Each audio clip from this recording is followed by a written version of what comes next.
Welcome to the Transforming Healthcare Coaching Podcast, where we're all about helping healthcare professionals like you create positive change at work, at home, and everywhere in between.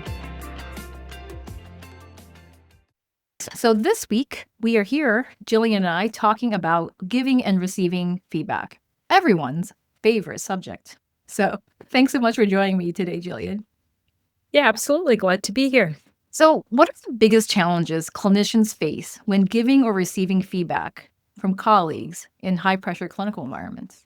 Some of the biggest barriers that I have seen, I've witnessed, and I've also heard about is, first of all, people giving feedback because they're under high-pressure situations too directly, and it comes over as either obnoxious or just too direct, and it doesn't actually get the desired result. But given the fact that healthcare clinicians work in high stakes environments, there's times when that's acceptable, but there's other times when it's maybe not as acceptable. Yeah, that's a really good point. I think a lot of times when we are stressed out and just doing our thing, we accidentally just say things, it just comes out. And we're reacting rather than being really thoughtful about how that's actually going to be received or even effective. Unfortunately, a lot of times we think we're giving feedback, it's not even effective because we're just talking off the cuff and we think we gave our colleague feedback and it wasn't perceived that way, it wasn't received that way in general.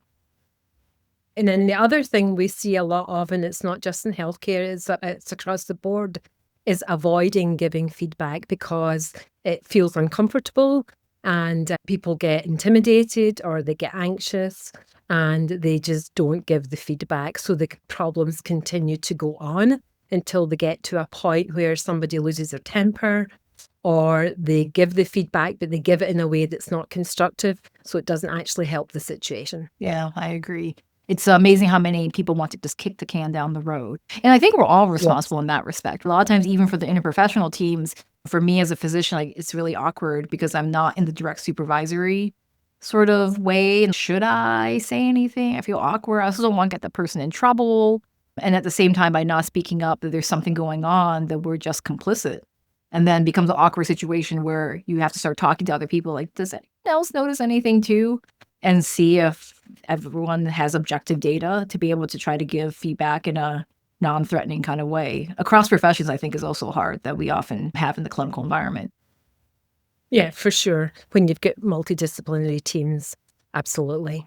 Yeah. And we've talked in other episodes about psychological safety, and I don't think we'll go into it in too much detail in this episode, but having a psychologically safe environment so people feel comfortable or feel more comfortable actually bringing things to light and actually giving people feedback is really helpful.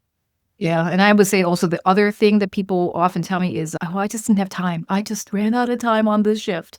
Oops. And then next thing you know, you both go off to different shifts. Maybe we'll work together again tomorrow. And of course, that person's off tomorrow. So we're having no time. And then the other thing I often find is most commonly, it's just too much work. Like it's too much emotional work, I think. That's the reality. Right. And especially if you've already had an emotionally demanding day, to add this on. And like you say, kicking the can down the road, we all do that, or we've all done it at some point, but it doesn't actually help. It just creates more anxiety and it takes up thought space in your brain that you need for other things. I know. And it's really strange because I am in academic medicine, and in our culture, it is normal that you'll have students, resident physicians, different nurse practitioner or PAs, and you have all kinds of students, all different professions right next to each other, nursing students with nursing supervisors. Everyone's there. It's a learning environment. People are teaching, people are giving feedback all the time, people are critiquing things. And yet, even in academics, there is no nirvana to the quality and the ability to give feedback. And the same emotions and the same reluctance and the same desire to kick the can down the road occurs in academic centers just as it is anywhere else in life, in any other corporation, clinic, group. Because I think the other awkward thing, it's almost like for some groups, it's becomes like a personal attack because some groups are smaller. And so having the size of the group doesn't even matter. If you're in a large group, it's almost maybe in some ways maybe easier, maybe not, compared to a small group where it becomes almost too intimate that you think it's a personal attack if someone tries to give you a corrective feedback in some way about how to do something differently or how to say something differently. Yeah, that could certainly be the case. The smaller groups are harder, but also I guess, depending on the relationships, it could also be easier. It just depends on the circumstances. Yeah, so I don't want to be the naysayer this whole time. The reality is some healthcare teams can actually create a culture where feedback is viewed as of caring rather than criticism. And so in our observations and our work with healthcare teams where feedback is used routinely, systematically, and in a positive way, I'm curious whether you've seen some strategies that the leaders have used or the individuals within the group or the team have used to make it more supportive. Yeah, one thing is always to give something positive or start off with something well-intentioned and positive, and that kind of helps set the stage. And then you can go in and give your feedback. The other thing is you can ask for permission. Is it okay if I share a perspective on what just happened, or can you help me understand why you proceeded the way you did? Something like that. But another approach that is becoming more and more popular is Amy Scott has a book called Radical Candor, and they talk about that there's a quadrant and there's 4 different ways that people either give feedback or don't give feedback. And really what you're aiming for is radical candor. So that's when you care personally about somebody or you challenge them directly. So you're giving the feedback directly, but you have to care personally in order for it to work. And the other forms of feedback that don't work that Amy Scott sets out in her book is, first of all, ruinous empathy, which is where you don't want to upset somebody or you feel bad about giving somebody the feedback, so you don't do it. So it doesn't get addressed. And then there's what she calls manipulative insincerity. So that's when people want to give feedback, but they end up just talking about somebody behind their back. So that really doesn't help at all. It just makes it worse in some cases.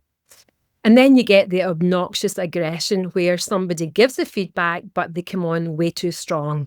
So it's either too direct or it doesn't land right, or people feel that they're being personally attacked, and then they go on defensive, and then it's really hard to get the relationship back on track and the conversation back on track. So the goal here is to go with a radical candor where you, again, I'll repeat it, where you care personally about somebody and you do something, you tell them, look, I really like working with you as a person, or I really respect what you did in this situation. However, and then you go on and you give the feedback and you do it with a direct approach. Interesting. So I think for me, teaching others to give feedback and have them make that feedback relationship as a conversation, we actually teach a model called ask, tell, ask. And I think part of the reason why, at least for me, when I think about how to make the feedback process work is first we have to ask anyone who might be receiving it whether they're even ready to or what they're working on, or we have no idea how they're in that moment. Because if we just go out and blurt with radical candor what the feedback is, it actually might be they just need to go to the bathroom, or they need to go do something else, or they're about to head off to a really other important meeting. And we also need to anchor it to where the person wants to receive it. So I think the worst feedback, rather than being the manipulative or the too aggressive, is that it's like I wasn't even worried about that. So for example, in our ask, tell, ask model that we teach, we ask first, what were you working on today? Or what aspects do you even want feedback on? Because I don't want feedback on what shirt I wore today, or how I did my hair, or whether I came with the right attitude or not. I actually want feedback today on, did I ask good questions on rounds? Did I teach the right teaching points to the students? And did I make the right decision for the person who has the respiratory failure? I have 3 worries in my head that I actually do want feedback from you before you spout off on the fact that my attitude was bad or my shirt was too pink for you today. And so I think for me, I always think of feedback now more as a conversation where anyone is in any given moment. We're always shocked and surprised in terms of what people are actually working on in a given moment, what they actually have anxiety about in that moment when you're having the conversation privately, or after rounds, or after the end of the day, or after the end of the meeting, right? So oftentimes we're leading meetings for the very first time. How to make that better. We all have different lenses that we see the world by. That's a very good point. And especially in the circumstances that you're working in, where it's high pressure environments and patients' lives and health are at risk. Yes. I am really fascinated about the whole caring part, because I do think the feelings of feeling cared for by other people on the team, I find it really hard to imagine for some people to be able to express that to each other as a professional, right? Like in terms of, I really care about your performance or your stress or something. I don't know if you have any suggestions on how to make sure that expression of caring remains within everyone's professional boundaries and yet at the same time seems genuine and authentic. Because I think I've also heard sometimes whenever people receive feedback that you don't totally entirely trust the motivations, right, between the person who's giving the feedback. And so I think your very first important point, I'm curious on whether you have any ideas or thought processes for how to make that part work first. Yeah, and again, there's so many different scenarios and circumstances out there, so it's hard to kind of give a one answer fits all. But again, I'm going to go back to psychological safety. If we on a team show that we care about our co-workers and we try to develop even a little bit of a relationship depending on how, what the work status is, then I think that's one step towards actually showing people that we care and really actually genuinely asking them how they are if the opportunity arises. And then, as we said before, asking permission before you actually bring something up. Is it okay if I share an observation with you, or is it okay if we take some time after work or outside of this meeting to discuss something that I feel, strongly about, something like that? I think that always helps. Asking permission always helps. Yeah, that's a really good point. That's in our ask how ask model. There's another of the many first asks that you have to ask is not only were they working on, but asking if it's okay to give feedback, because sometimes it's not okay to give feedback. They're still just too emotionally flooded from whatever happened that we actually can't debrief this right now. No, we cannot. So finding a different time, or there's just something else going on that when would be a good time. I think also what you really hit on too was the fact with being really just a good person first to each other is also, and as you were telling about what ways you can establish that trust and psychological safety, really is active listening to really repeat back the concerns and the feelings. And I see this all the time, even in my other colleagues, that we often just need a little bit of time to vent. And I think what even that I also probably don't do a good enough job is often just renaming the fact that I can see it's really stressful, and to be empathic and just name with compassion for each other how hard our role is, and that it's really exhausting to get admission after admission, or it's frustrating when you feel like the system doesn't work for you and there's no supplies in the closet again. So I do think that just having active listening skills to summarize back what our colleagues are feeling helps everyone feel more validated that it's okay that they share their frustrations. And sometimes it's okay to ask somebody, are you okay? Before we start getting into any other conversation. And I like what you said about sometimes it's not the right time. So it's perfectly okay to say, is it okay if we talk about this tomorrow? And you both go home and you both sleep on it and you come back fresh in the morning, or whatever it may be, even next week. Sometimes feedback's better in a more timely manner, but sometimes it's okay to give time for cooling off and let each party stand back and maybe they shift their perspective of their mindset a little bit. And then you're in a much better place and a much better frame of mind to come back and actually have an intentional and productive conversation. Yeah. And I think also you highlight also a really important point, especially when we get some really negative encounters where everyone's emotions are charged. I think acknowledging before the end of the shift probably is still a good idea, even if you're not going to do a full debrief or a full feedback session.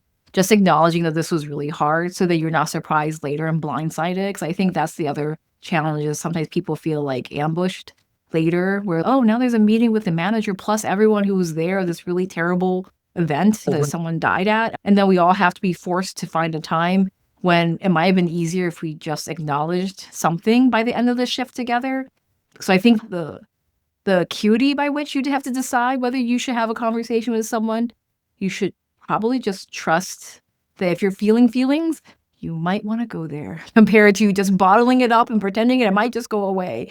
I think being more direct and is probably more helpful and healthy than to later on be perceived as either backhanded or passive aggressive or use some other way to deal with it, even if you don't go into it right away, but just to acknowledge the fact that was really hard. We probably should talk about it at some point. Exactly. Yeah. Yeah. That's a really great point you had. I'm wondering, what advice do you have for clinicians who struggle with either receiving or giving feedback? especially because it feels really personal and comfortable. I think we've all helped coach our own colleagues in terms of you can do it, you can do the hard thing. And I'm wondering if there are some themes of our work that we could probably share with our general audience. Yeah, I think if you're part of a high-performing organization and an organization that does critical work, I think as an employee, you have to expect that there's going to be some giving and receiving feedback required. And that helps us grow and develop, obviously, if it's done in a constructive way. So number one, I would say that if you want to grow and develop, then it's just part of the professional world. And let's get used to that and let's make feedback more normal as part of our daily work. In terms of receiving feedback, I think if we can approach it as feedback's a gift, this is a gift to help us become better and stronger, or for our teams to become better and stronger, then that opens the door for people to actually have the courage to speak up. Because sometimes people don't want to give feedback, especially if it's to a leader or somebody in a more senior position. They absolutely don't want to give it. But sometimes it's crucial, and sometimes it may really change the outcome for a patient or the outcome for a unit. Yeah, that's a really great point. I think it's always amazing to me that with the hierarchy of healthcare and the desire to fall into rank and the fear of jobs, positions, evaluations is pretty strong. I know of many years of teaching this to other people, they just feel like maybe I could just survive this crappiness for 30 days and then maybe it'll just go away. And I'm like, but if you care about other humans, finding some kind of redeeming micro step that you could be neutral and be able to start to give a warning sign in a non-malicious way that these behaviors are not ideal. It begins a documentation journey so that someone else can begin learning. Some people, it just takes one time, and your one little feedback can make them a completely different person. And can you imagine if you could later on look back on your life and say, I did the hard thing and that person is so much better because of this and I contributed to that. That's great. And then for other people who are just going to take multiple HR, like in their file, like multiple things, every manager has said there are times where these people, you think it's going to be a terrible story, but in the end, like they learned something and they got better and they did the right remediation plan. Everything works out. It's not all going to be a horrible story. And then for other people, obviously it helps the manager be able to do the right thing also to maybe lose that person from the team, which actually helps the whole organization. And so I think we often forget that what our role is. We're meant to hopefully help make each other better. I know the first slide of my talks on feedback is, what is the real goal of feedback? It's just a data point to make somebody else better. And if you come to it with that goal, like my goal is just to try to make you a little bit better than you were just yesterday if you hadn't met me. You can take it or leave it. It's just like other people's opinions. You can just leave it at the door. I actually don't care what you say about me. And you can just leave it over there, and I'm not going to pick it up, and I don't want it. And it's the same way, even for this podcast. You can have your opinion of it, is what it is. And at the same time, if you give feedback and it makes me better, thank you. I don't know. It's really interesting to me that everyone's very afraid. I think maybe because of this day and age of these strange AI bots that like say funny things on different people's accounts on social media. And then also how much they themselves personally have been hurt and traumatized by other people and vice versa. And our words do matter. Our words and our intentions do matter, which is, I think, why the radical candor, your intention really matters. But if you come to it that you are trying to help somebody, then it changes the flavor and how you say everything else. It isn't malicious. It isn't for a bad reason. And you never know. It might be the one thing that somebody needs to hear today. Yeah, I love that. So always assume positive intent. That's a really great way to start off. And I heard you say something else about thank you for the feedback. So especially if you're in a leadership position and you want to encourage giving and receiving feedback, to actually tell somebody, thank you for speaking up and giving me that feedback, that can really help the next time something feels uncomfortable. And it could go a long way with your team's development and your own development. Yeah, that's a really great point. I was in a training earlier today, and I just thought it's really nice when people just give kudos for thank you for doing what is expected in your job, because we also never hear thank you in healthcare. And so little thank yous for even the things you don't expect, being brave enough, it just acknowledges how hard it is for all of us to give and receive feedback. It's normal. Yeah, but it can get better. So either working with a peer and rehearsing how you're going to say something or how you would like to say something. That can help. Obviously, working with coaches like us can also really help. We can help broaden perspectives, and role plays, like I say, very effective sometimes. And actually, sometimes we can get upset about things and possibly we need to reframe it. Maybe we want to give feedback on something and it's not quite right. Working with somebody else on that can actually help make it the right thing to do. Yeah, it's a really great point. Using your trusted colleagues to brainstorm how you might say it and just say it. And then if they're also one of your peer colleagues who's also happened to them, like, oh, I said it like this one time, it seemed to work, is really helpful because that's the only way we really learn. Because feedback, fortunately, is usually one-on-one. And fortunately, usually you don't have a huge audience. That being said, that makes it even harder to learn, which makes sense that you can be easily 5-10 years into your career and still really struggle with it. So I think that's the other hard thing. Just because you're a senior and you think, oh, I'm supposed to know how to do this, it doesn't take away any of the sweat, the emotions, your amygdala, your adrenaline going off. Everyone has, and it's normal. I think we have to normalize that. And like you pointed out, find ways to mitigate that so that it can become more culturally just normal, with permission, with positive intent. Yeah, permission and positive intent are huge when it comes to giving feedback. Awesome. This has been a wonderful episode chatting with you, a really not very easy topic to talk about. So hopefully everyone who's listening, please subscribe down below. Feel free to leave a comment. We actually do read them, and that will help with giving feedback to us on what you like about our Transforming Healthcare Coaching podcast. Thank you for any feedback that you're going to give us. And so also you'll find down below in the show notes a link to subscribe to our newsletter. So sometimes people are the too long, didn't read kind of folk. And if you made it this far into the podcast, you might know someone like that. And so there's a way to just subscribe to our newsletter, which will get you the short, the too long, didn't read summary in written form, because some people are readers rather than listeners. And so we appreciate you for people who love to watch YouTube and also listen to us on Apple, Spotify, Podbean, and Amazon Music. So till next time, with Jillian, Klaus, and I, we'll be signing off. Thanks so much for listening. If you found value in today's episode, please subscribe and share with a colleague who would benefit.